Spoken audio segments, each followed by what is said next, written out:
À l'ère digitale, il y a des choses. Soit vous vous adaptez, ou vous êtes appelé à disparaître. Aujourd'hui, nous sommes dans ce système bimédia. Généralement, toutes les télévisions, toutes les radios et la presse écrite commencent à créer leurs sites d'information, ce qu'on appelle les systèmes bimédia. Et ces médias ont compris qu'il faut s'adapter à ces nouveaux médias sociaux. Il faut aller chercher également la communauté de ces médias sociaux qui sont très importants. Surtout la cible la plus importante, c'est très généralement la jeunesse. Il y a certaines études qui montrent que la catégorie d'âge qui est plus active sur les réseaux sociaux est entre 17 et 34 ans. Et ces médias traditionnels aujourd'hui s'adaptent à ces médias sociaux. L'Internet, le numérique aujourd'hui constitue une opportunité pour les médias classiques parce que ça permet au moins à nos médias de toucher le maximum leurs cibles. Et à travers les numériques, on peut dire aujourd'hui, il n'y a plus de frontières entre les médias et les autres médias. À travers les numériques, en tant que média classique, vous pouvez atteindre tous les autres pays, tous les continents. Et également, ces nouveaux médias sont venus avec des contenus diversifiés. Et c'est à nous, les médias traditionnels ou les médias classiques, de s'adapter à ces formats. Il s'agit de ces formats, des plateformes comme les sites d'information, les blogs, etc. Mais là où il y a assez de problèmes, ces médias sociaux ont également été un facteur d'émergence des désinformations parce que ça crée ce qu'on appelle les médias citoyens. Si on parle des médias citoyens, chaque personne qui possède un smartphone est un créateur de contenu. Et s'il crée des contenus également, il est appelé à donner l'information. Pourtant, si on parle de l'information revient aux professionnels ou aux journalistes. Mais si c'est le numérique crée des médias citoyens, chacun est devenu un créateur de contenu, ce qu'on appelle bonjour la désinformation, la malinformation et la mésinformation. Voilà un phénomène que nous sommes en train d'assister à longueur de journée parce que les journalistes n'est pas le seul monopole à avoir l'information. Il y a d'autres individus aussi qui produisent, qui diffusent largement l'information, ce qui a amené également les fake news, la désinformation, la malinformation et la mésinformation. Et comme l'a dit mon prédécesseur, ce à quel nous assistons aujourd'hui avec les médias sociaux, c'est vraiment le phénomène de la désinformation. Qu'est-ce que c'est? La désinformation. C'est le fait de livrer une information de façon biaisée. Hein, de façon biaisée. La mésinformation, tu en as aussi parlé, c'est la mésinformation, que Dieu nous en préserve, nous sommes ici entre journalistes. La mésinformation se définit comme un journaliste qui donne une information sans connaître les tenants et les aboutissants de ce qu'il dit. C'est de la mésinformation. Il y a aussi le phénomène, comme on s'en est rendu compte ces derniers temps, avec les médias et les réseaux sociaux, une forte proportion à la propagande.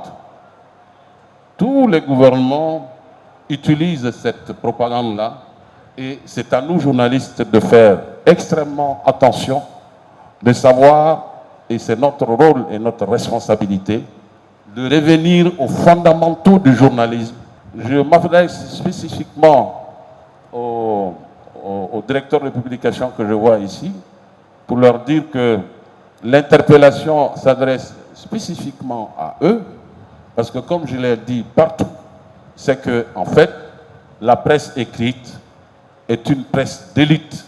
C'est vraiment une presse d'élite. Ce n'est pas n'importe qui peut, même dans les écoles de journalisme, ce n'est pas n'importe qui va aller s'inscrire à la presse écrite.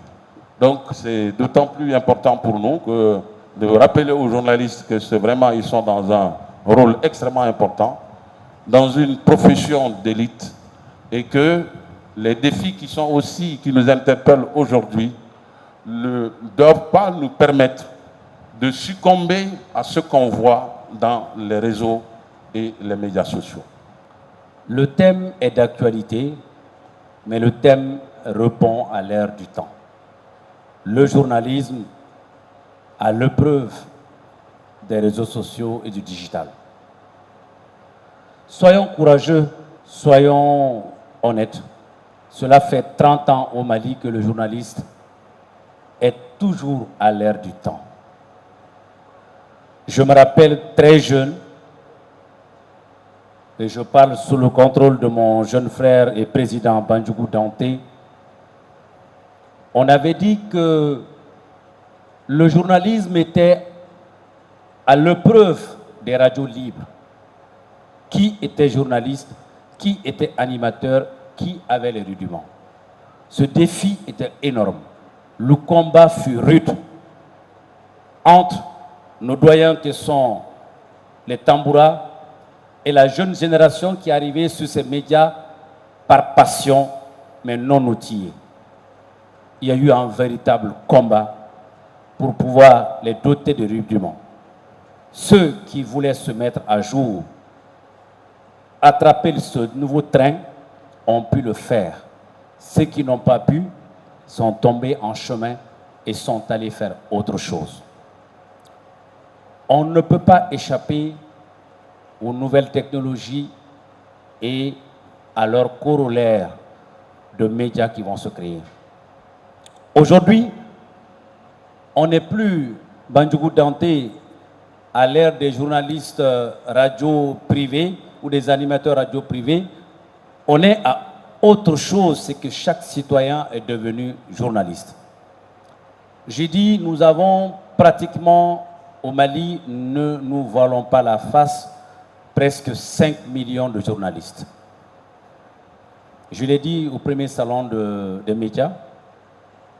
Qu'est-ce que c'est qu'un journaliste pour quelqu'un qui n'a pas été à l'école? 80% des citoyens sont analphabètes. Qu'est-ce que c'est qu'un journaliste?